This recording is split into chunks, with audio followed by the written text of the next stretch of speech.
Welcome to our channel world teacher news. జ్ఞాన ప్రసూనాలు 42వ భాగం. నాటకంలో శాసించే రాజు నటుడే, నిశ్చలంగా నిలబడి ఉన్నటువంటి భటుడు కూడా నటుడే.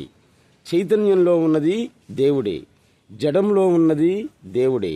పదం అర్థం రెండూ కూడా పదాలే, రెండూ కూడా అర్థాలే. జగత్తు దైవం, రెండూ జగత్తే, రెండూ కూడా దైవమే. మహాస్వరూపం, మహామౌనస్వరూపమైనటువంటి నేను నుండి ఇచ్ఛారూపమైనటువంటి మరో నేను అనేటువంటిది ఒకటి పుట్టింది. అదే అకారం. అది ఘనమై మహావిశ్వంగా విస్తరించింది. ఆ విస్తరిస్తూనే ఉంది. ఆ విస్తరణే ఉకారం. ఆత్మవిచారణ వలన ఈ నేను అంతర్ముఖమవుతుంది. స్వస్థితికి చేరువోయి ఆనందదాయకమైనటువంటి తిరుగు ప్రయాణమే మకారం. సకల దృష్టి కేవలం ఏకాక్షర స్వరూపం, అదే ఓంకారం. ఆ ప్లస్ ఉ ప్లస్ మా అనేటువంటిది కలిపితే అది ఓం అనేటువంటిది అవుతుంది.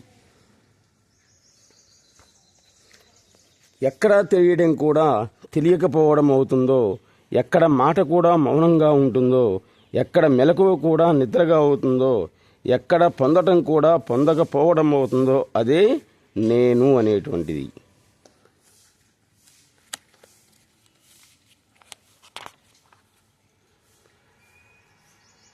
సూర్యభగవానుడు అంధకారంలో మొగ్గుతున్నాడు. గంగాభవాని దేహార్తితో అలమటిస్తూ ఉంది. ఆకాశం మలినంతో మసకబారింది అన్నట్లుంది జీవుడు తాను దేవుడని మరచి దీనుడవటం. ఈ విధంగా ఉంటే ముక్తి పొందుతావు అని చెప్పారే గాని ముక్తి పొందాక ఇలా ఉంటావు అని ఎవ్వరూ కూడా చెప్పలేదు. లేని వస్తువును పొందాలి అనుకునేటువంటి వాడు లేని దరిద్రుడు, ఉన్న వస్తువునే పొందాలి అనుకునేటువంటి వాడు ఉన్న దరిద్రుడు. టోటల్గా అందరూ కూడా దరిద్రులే, అందరూ ముక్తులే అని నీవిచ్చేటువంటి స్టేట్మెంట్ అది ఏం చెప్తుంది అంటే అందరూ అజ్ఞానులు అని నీవిచ్చేటువంటి స్టేట్మెంట్ అది ఏం చూపుతుందో నీవు అజ్ఞానివి అని అదే చెప్తుంది. ఇటువంటి ఎన్నో ఆధ్యాత్మిక విషయాలని సద్గురు సుబ్రహ్మణ్యం గారు సరళమైనటువంటి వ్యావహారిక భాషలో వివరిస్తూ ఉన్నారు. అందరూ ఒకసారి వెళ్ళి ఆయన దర్శించి తరించండి. Please subscribe our channel world teacher news. నమస్తే.